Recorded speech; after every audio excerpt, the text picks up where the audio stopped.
नमस्कार दोस्तों। आओ चलें परमात्मा की ओर। आज मैं आपको उसी प्रसंग के बारे में बताना चाहता हूँ। तो बताना भी चाहिए कि एक सिर्फ परमात्मा है और परमात्मा के लिए ही कार्य करना चाहिए, परमात्मा की ही बात करना चाहिए। और जो भी हो, अपने जो भी कर्म हो, सब परमात्मा के लिए हो। तो बात करते हैं कि परमात्मा क्या है और क्यों है और कैसा है। इस तत्व को जानना चाहिए, क्योंकि जब जानोगे तभी मानोगे। बिना जाने प्रीति नहीं होती। और प्रीति कब होती है? जब विवेक पैदा होता है, जब ज्ञान प्राप्त होता है। क्योंकि जब प्रेम होता है तभी किसी को तुम जानोगे। वह परमात्मा पूर्ण ब्रह्म परमात्मा है। वह है पूर्णता सत्य है। ये जो संसार तुम देख रहे हो, सुन रहे हो, जो भी देखने में आता है, अखिल ब्रह्मांड, जितने भी ब्रह्मांड ये तुम देख रहे हो, संसार देख रहे हो, ये सभी उसी परमात्मा में ओतप्रोत है। उस पूर्ण ब्रह्म परमात्मा से ये पूर्ण संसार निकला हुआ है। और उस पूर्ण से निकलने पर यह पूर्ण है, लेकिन पूर्ण में कोई कमी नहीं आती है। वह पूर्णता पूर्ण ही रहता है। वह सर्वत्र है, अनंत है और सभी का आधार है। वह सर्वशक्तिमान है।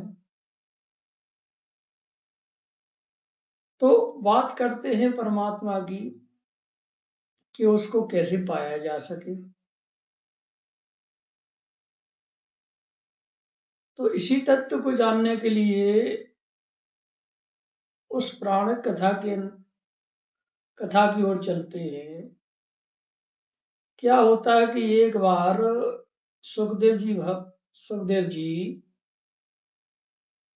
जो व्यास जी के पुत्र थे, थोड़े बड़े हुए और बैराग के लिए चल दिए। तो चल दिए तो थोड़ी उन्होंने रोका व्यास जी ने कि तुम कहाँ जा रहे हो? तो उन्होंने कहा हम तो संसार को त्याग कर वैराग धारण करना चाहते हैं। तो वो चलते जा रहे थे। उन्होंने बहुत समझाया, विविध प्रकार से समझाया, वो नहीं माने। तो रास्ते में चलते जा रहे थे। तो जब वो नहीं माने तो उन्होंने एक श्लोक सुनाया उनको।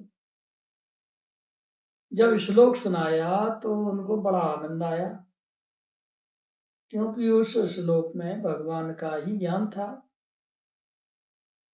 तत्व संबंधी ज्ञान था। तो वो रुक गए। उन्होंने कहा कि बड़ा मधुर है ये तो, जो तुमने जो सुनाया है, क्या और है तुम्हारे पास? जब सुखदेव जी ने इस तरह कहा तो व्यास जी कहने लगे मेरे पास ऐसे श्लोक बहुत है, तुम मेरे साथ चलो, घर पे ही रहो, अभी तुम्हें यथार्थ ज्ञान नहीं हुआ है।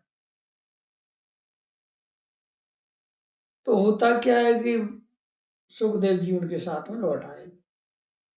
घर पर आए तो व्यास जी ने कहा मेरे पास ये बहुत से श्लोक हैं, इनको आप प्राप्त करो। प्राप्त करने के बाद मेरे कहे अनुसार तुम एक बार राजा जनक के यहाँ जाओ, वो तुमको परम ज्ञान देंगे, परम तत्व का ज्ञान देंगे। तो उन्होंने कहा, सुखदेव जी ने कहा ठीक है मैं जाऊंगा। तो वो तैयार हो गए जाने के लिए। तो इन्होंने अपने साथ में कुछ खाने के लिए लिया, कुछ कपड़े लिए उस समय पैदल यात्रा होती थी, तो चलते चलते बहुत समय, कई दिनों के बाद वो जनक के भवन के बाहर पहुंचे। भवन के बाहर पहुंचे तो उनके जो सैनिक खड़े हुए थे, उन्होंने कहा, कौन हो तुम? उन्होंने कहा कि मैं व्यास जी का पुत्र हूँ और जनक से मिलना चाहता हूँ। तो उन्होंने कहा कि मेरे राजा जब परमिशन देते हैं, आज्ञा देते हैं, तभी कोई अंदर जा पाता है, भवन के अंदर जा पाता है। तुम ऐसे तो नहीं आ सकते हो। तो जब इस तरह कहा कि तुम इस तरह नहीं जा सकते हो, तो उन्होंने कहा कि जाओ, तुम पूछ कर आओ, अपने मालिक से पूछ कर आओ कि वो आज्ञा देते हैं कि नहीं। तो एक सैनिक गया और राजा जनक से कहा, इस तरह कहा। तो राजा जनक समझ गए कि व्यास जी ने अपने पुत्र को भेजा है मुझसे शिक्षा लेने के लिए, मुझसे ज्ञान लेने के लिए। तो उस सैनिक से कहा कि तुम जाओ और उनसे कह देना कि वो राजा आ रहे हैं, तुमको लेने आ रहे हैं।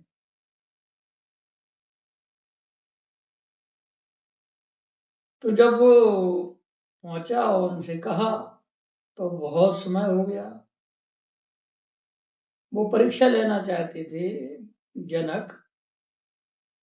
तो बहुत देर में मैं पहुंचे, अपना नित्य कर्म जो भी होता है वो करके अपना कार्य बहुत देर बाद पहुंची। इतनी देर बाद कि कोई भी व्यक्ति, साधारण व्यक्ति, यदि इतना इंतजार करता तो उसे क्रोध आता।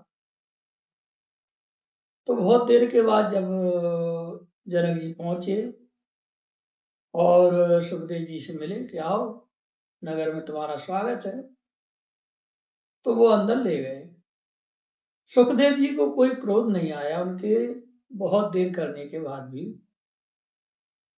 जब अंदर गए तो जनक ने कहा कि जाओ, इनको महल में ले जाओ, इनका स्वागत सत्कार करो।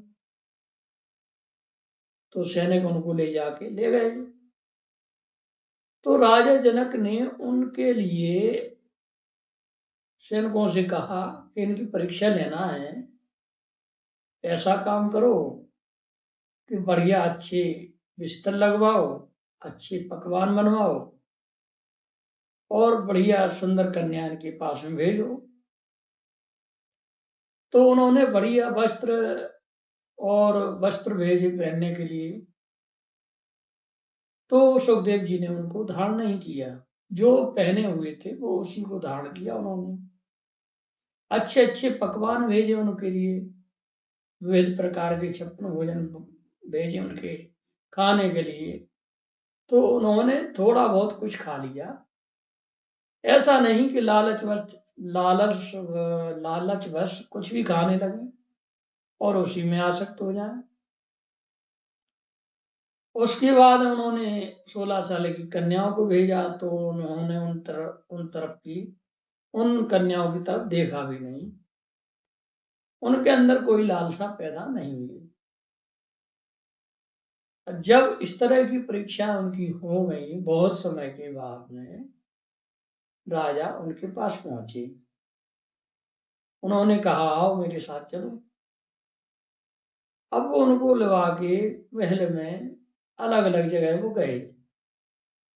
तो वे राजपाट में अपने उसमें गए, राजपाट के लिए जहाँ राजसभा लगी हुई थी उसमें गए, तो उनको बैठा दिया और वो अपना कार्य करने लगे। राजा संबंधी जो भी कार्य होते हैं, मंत्रियों को जो भी समझाना है, प्रजा के लिए जो भी करना है। उसके बाद उन्होंने कहा, तो वो नित्य कर्म, कई तरह के काम जो राजा को करना चाहिए। राजा के पास क्या है, बहुत से काम होते हैं करने के लिए, प्रजा के लिए। तो उन्होंने उनको सभी कुछ दिखाया, सभी कार्य करते हुए उनको दिखाया। और संध्या हो गई, फिर वो अपने गृह में चले गए, गृहस्थ घर में चले गए राजा जनक। अब वो महल में लेट गए। सुबह फिर वो ही काम करने लगे। तो अभी तक उन्होंने कोई ज्ञान नहीं दिया। अब जिज्ञासवश सुखदेव जी ने उनसे पूछा कि ये बताइए राजन, आप परम योगी हैं, परम ज्ञानी हैं, परम वैरागी हैं, आप जो गृहस्थ पुरुष जो भी कर्म करते हैं, गृहस्थ अपना जो भी विविध कार्य करते हैं, उसी की तरह आप कर रहे हो।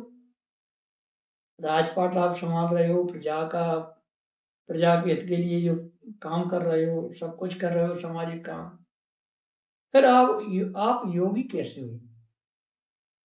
आपको परम योगी कहते हैं सब, परम तत्व ज्ञानी कहते हैं। तो जनक हंसने लगे, प्रसन्न होने लगे। उन्होंने कहा कि मैंने तुम्हारी परीक्षा लेनी चाहिए, लेकिन तुम उसमें सफल हुए। सभी सभी सभी परीक्षाओं में तुम सफल हुए।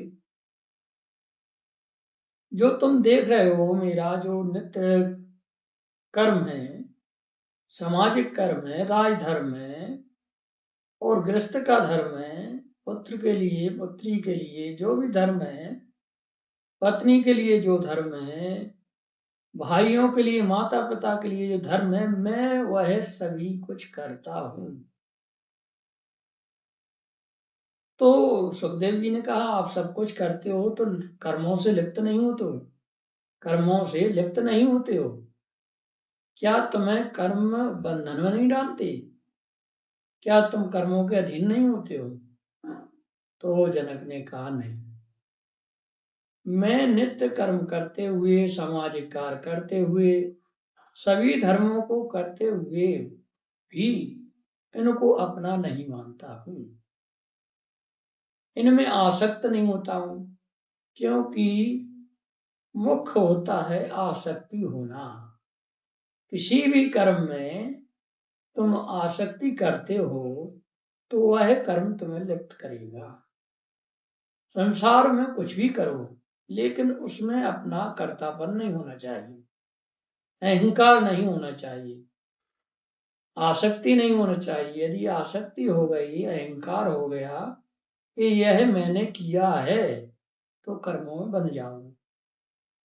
संसार में रहते हुए उस तरह रहो जैसे कमल जल में रहता है। जल में भी रहता है, लेकिन जल से पृथक भी रहता है।